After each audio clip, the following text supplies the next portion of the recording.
We've got another update on Jonathan Majors and the situation with his current arrest. We've got an update from his lawyer that seems to provide a lot of interesting details, so we're going to take a couple minutes to dive into that and talk about what's in his official statement. Let's break it down. Well, probably one of the biggest news stories over the last couple of days is the arrest of Jonathan Majors. As many of you know, he was actually arrested in New York City on Saturday and charged with assault as well as strangulation, which is a pretty serious charge in New York. Now, since then, we've been getting a lot of reports, and we actually broke down the arrest the other day. There's a link down below. You should check it out to get all of the details.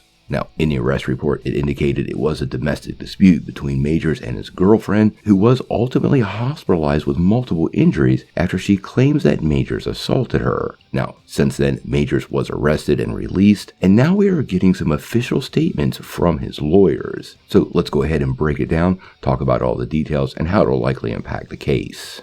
Now, Jonathan Majors' lawyer actually issued a statement to Deadline earlier today, and obviously he has quite the different take on what's going on.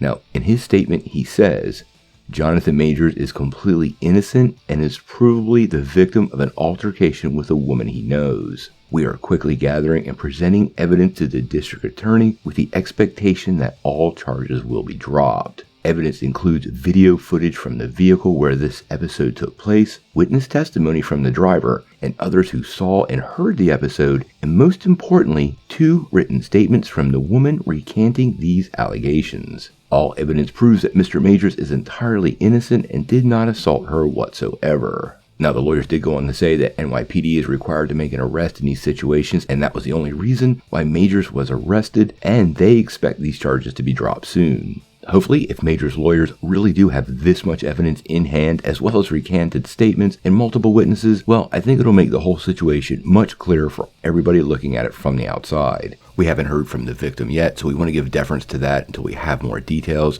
They're claiming to have retractions, but, they're lawyers, so we're going to have to wait and see what actual details they provide, not just say they have. This is exactly why we want to wait and see what the evidence actually shows and not jump to any conclusions. If this turns out to be true, I'm unsure what to make of some of these other allegations, but I think the story is far from over. We're likely to get more information, and maybe that'll give us a clearer picture. But we're going to have to wait and see.